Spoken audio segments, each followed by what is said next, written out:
цитрусов чизкейк, че е богат на протеин. Първа стъпка е да сложим в купичка ядките от спелта и натрошените лешници и да ги комбинираме с разтопено кокосово масло.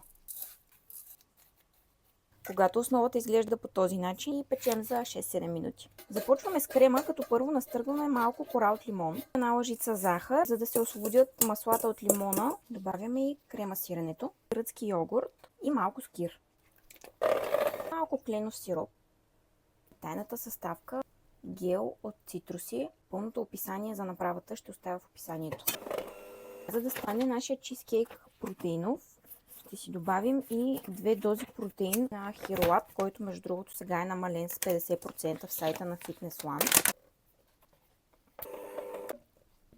Отива в хладилника за поне 2 часа. Давам ви идея. Докато чакате чизкейка ви да стегне, отивайте в сайта на Fitness One. В момента имат намаление до 60% на огромна селекция от техните продукти. А за ненамалените такива, може да се възползвате от 15% отстъпка, като използвате кода NEWME.